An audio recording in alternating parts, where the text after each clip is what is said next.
मस्तिष्क नियन्त्रणका वैज्ञानिक आधार, भुटानमा भएका अमानवीय वैज्ञानिक अभ्यासहरू। यो पुस्तक लेख्नु भएको छ डाक्टर अरुण कुमार सिंहले।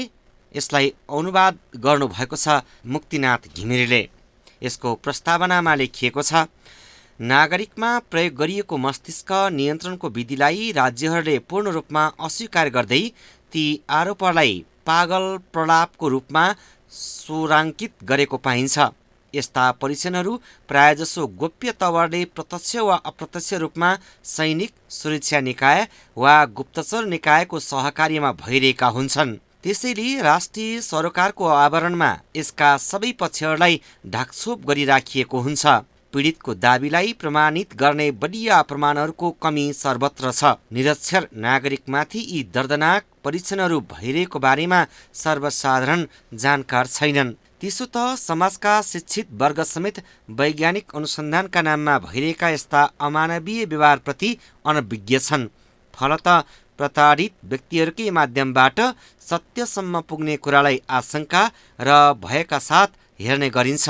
यो प्रविधिको प्रयोगमा विशेष गरी सामाजिक परिधिबाट बहिर्गमित जडिया लागु पदार्थका दुर्व्यसनी, संवेदनाहीन अपराधीहरू, वेश्याहरू, दैनिक ज्यालादारीका कामदारहरू, सेवानिवृत्त एकल व्यक्तिहरू तथा कैदीहरू जसको खस्कँदो स्वास्थ्य अवस्था वा मृत्युलाई कसैले पनि ध्यान दिँदैन, त्यस्ता व्यक्तिहरूलाई अत्यन्त सावधानीपूर्वक छनौट गरिन्छ। मस्तिष्क नियन्त्रण विधिबाट यातना दिन सबैभन्दा सजिला व्यक्ति कैदीहरू हुन्। र यो चाहिँ विशेष गरी जो मान्छे जेल परेको छ र ठुलो ठुलो अपराधीहरू जो छन्, जसले भित्र मनका कुरा भन्दैन, अनि त्यो अपराधीको मस्तिष्क नियन्त्रण गरिसकेपछि चाहिँ उसको नियन्त्रण गर्नु भनेको मतलब उसको मन पढ्नु हो, उसको मस्तिष्क पढ्नु हो। ऊ यदि कोही पनि मान्छे इन्जिनियर छ भनेर त्यो मस्तिष्क नियन्त्रण गर्ने मान्छेले त्यो फन्दामा परेको मान्छे इन्जिनियर हो भने उसले पुरा इन्जिनियरिङ ज्ञान पाउँछ, तर उसले आफूले चाहिँ बिर्सिन्छ। डक्टरलाई तपाईँले हिर्काउनुहोस्, डक्टरको ज्ञान तपाईँले पुरा लिन सक्नुहुन्छ त्यो लिने मान्छेले, तर जो मान्छे चाहिँ जसलाई चाहिँ तपाईँको लक्षित व्यक्ति जो छ त्यसले चाहिँ उसको आफ्नो ज्ञान सबै सर्वनाश सकिदिन्छ।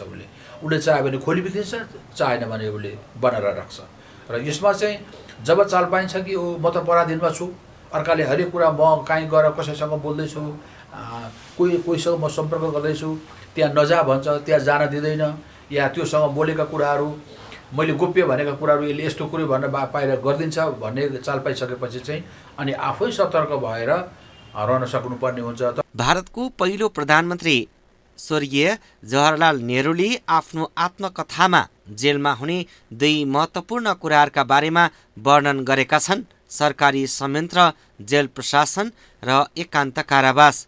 उनले लेखेका छन्, जेलमा जो कोहीले पनि राज्य संयन्त्रको अमानवीय पक्ष प्रशासनिक हरकतको निकृष्ट रूप देख्न सक्छ। यो यस्तो संयन्त्र हो जसले यसको अधीनमा आउने जो सुकैलाई बिना सोच विचार र अभद्र रूपमा निमिट्यान्न पार्छ। ठिक 2 दशक पछाडि प्रशासनिक संयन्त्रको सट्टामा साँच्चैका यन्त्र र उपकरणहरू आविष्कार हुनेछन् र तिनीहरूले निशाना साधिएको व्यक्तिमा चरम यातना दिनेछन् भन्ने बारेमा उनलाई सायदै जानकारी थियो। एकान्त कारावासको सन्दर्भमा नेहरू लेख्छन्, छोटै समयका लागि भए पनि एकान्त कारावास एकदमै दुःखदायी क्षण हो र यसलाई वर्षौंसम्म लम्ब्याउनु अझ भयानक कुरा हो।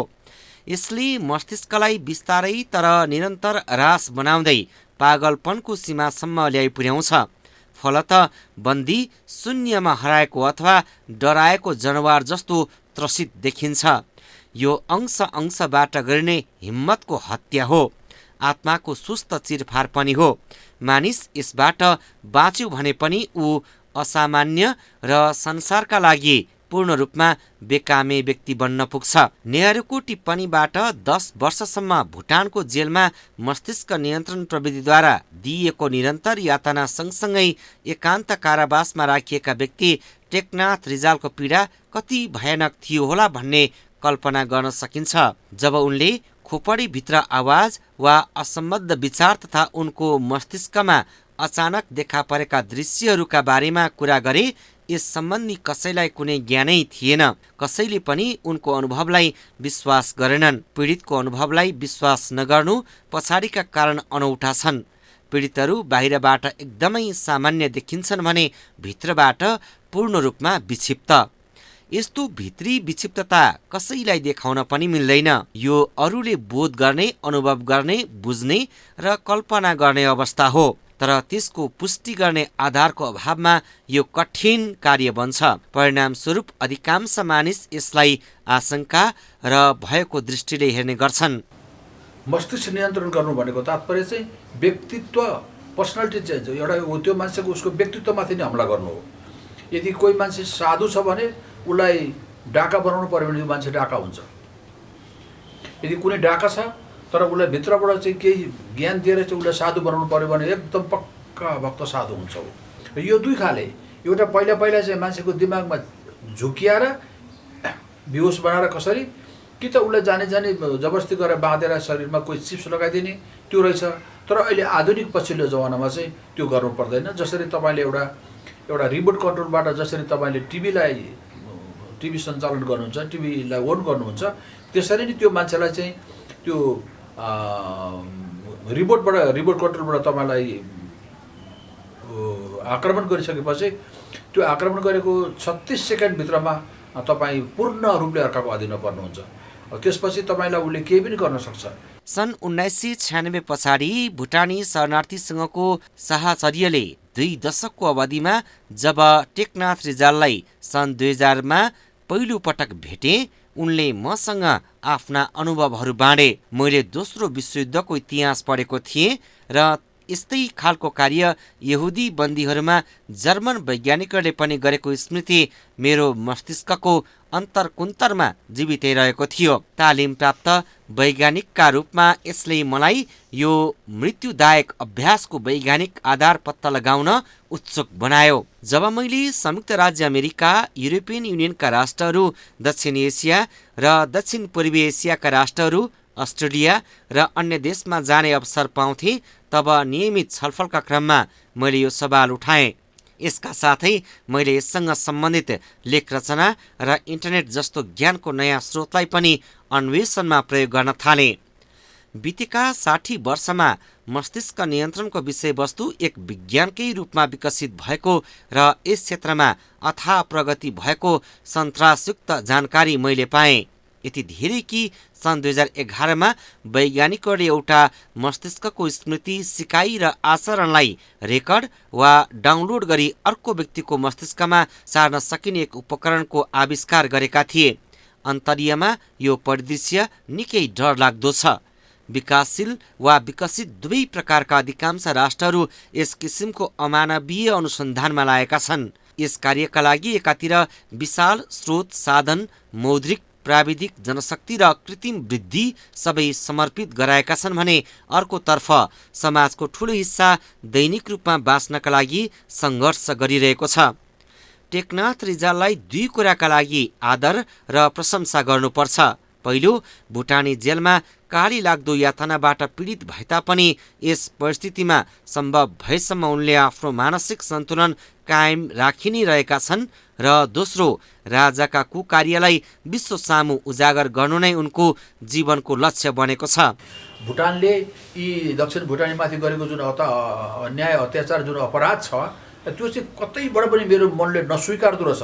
त्यो नस्वीकार्ने हुँदा चाहिँ त्यो माइन्ड कन्ट्रोलको मान्छेले पनि मलाई त्यो विषयबाट चाहिँ मलाई कहिले हटाउन सकेन। सबभन्दा ठुलो कुरो मलाई आफूलाई गर्व लाग्छ मेरो आत्मविश्वास, मेरो आत्मबलसँग। तर मेरो के छ, यहाँले देख्नुभयो धेरैपल्ट मेरा अन्तर्वार्ताहरूमा मैले पुरै मेरा शब्दहरू मैले पुरा भन्न नसकेको छन् नि भित्र देख्दैछु। मैले यो सही शब्द मैले प्रयोग गर्दै छुइनँ। म जस्तो व्यक्तिले यसरी रिसाएर तातिएर मैले बोल्ने होइन, नरमसँगले आरामसँगले यो यस्तो हो, यस्तो नहुनु पर्थ्यो भन्दा हुन्छ नि। किन कड्किने, किन विरोधीलाई बिलायकमा ठाडो गाली गरेर आफ्नो मुख बिगार्ने? तर होइन, त्यो भावनामा बगेको बेला उसले फ्लट्टै भावनामा स्लिप अफ द टङ फ्लट्टै जिब्रोबाट उल्टा लगाइदिन थालिसकेपछि परर त्यतापट्टि तानिहाल्छ, तानिदिइसकेपछि विवेचना भत्ता भुङ्ग के भनिएको हुन्छ थाहै हुँदैन।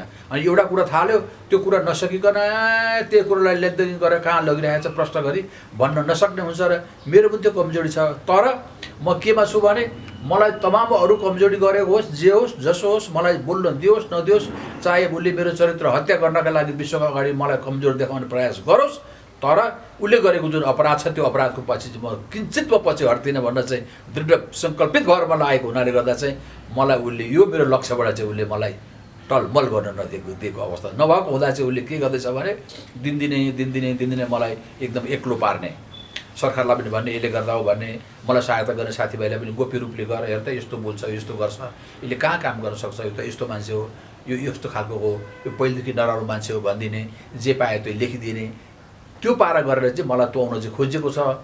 तर भुटानले यो पारा गरेर मसँग त सकेन, मसँग त सक्दैन, कहिले पनि सक्दैन भुटानले। अनि फेरि मैले मलाई तपाईँले यस्तो गरेर बाँधेर राख्नुभयो राजा, के हो भन त, भुटानको राजालाई लेखेर दिएको छु मैले, भारतका राष्ट्रपतिलाई, भारतका प्रधानमन्त्रीलाई, भारतका भिन्न भिन्न मुख्यमन्त्रीहरूलाई सबैलाई पनि मैले लेखेर दिएँ कि म माथि यस्तो चाहिँ औजार प्रयोग गरियो र आज मैले भन्नुपर्ने कुरा मलाई भन्न नदिएर काम गर्न नदिएको अवस्था छ, तपाईँले मलाई मद्दत गर्नुपर्छ भनेर लेखेको छु।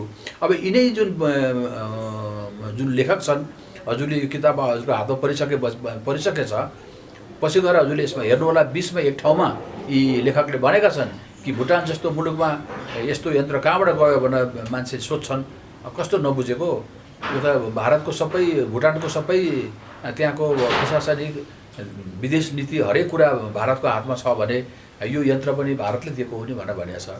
पक्कै पनि भुटानको सत्ता उनको दृढतालाई खुक्रो बनाउन असफल भएको छ।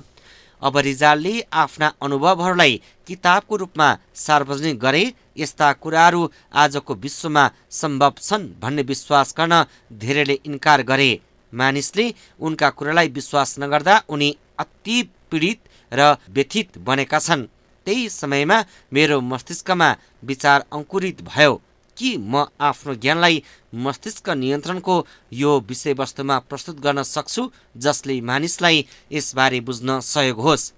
बिस्तारै म विश्वस्त भएँ कि मस्तिष्क नियन्त्रणको विषयवस्तुको प्रारम्भिक वर्णन विश्वको यस क्षेत्र दक्षिण एसियामा अत्यन्तै आवश्यक छ। यहाँ प्रस्तुत गरिएको पाठ मस्तिष्क नियन्त्रणका महत्त्वपूर्ण तर सजिलै जानकारी नहुने वैज्ञानिक कारणहरूलाई सरल भाषामा वर्णन गर्ने इमान्दार प्रयास हो। तर मस्तिष्क नियन्त्रणको विषय अति प्राविधिक भएकाले केही प्राविधिक पक्षहरू यहाँ समावेश गरिएको कुरालाई नकार्न सकिँदैन। मैले यसलाई सक्दो न्यूनतम रूपमा राखेको छु र आवश्यक परेका ठाउँमा यसको उचित वर्णन गर्ने प्रयास गरेको छु। अन्तमा एउटा कुरा प्रश्न पार्न चाहन्छु। यस पुस्तकमा समावेश भएका धेरैजसो सन्दर्भहरू संयुक्त राज्य अमेरिका र युकेका पनि छन्। तर यसको अर्थ यो होइन कि अन्य राष्ट्रहरू रसिया, चीन, उत्तर कोरिया जस्ता भने दुधले नुहाएका छन्। सार्वजनिक रूपमा अन्य राष्ट्रहरूबाट त्यति धेरै तथ्याङ्क उपलब्ध नभएकाले यस्तो भएको हो। संयुक्त राज्य अमेरिका लोकतान्त्रिक मुलुक भएकाले त्यहाँका सञ्चार माध्यम अत्यन्त चनाखा छन्। सम्झनुहोस्, राष्ट्रपति रिचर्ड निक्सनलाई राजीनामा दिन बाध्य पार्ने वाटरगेट काण्ड।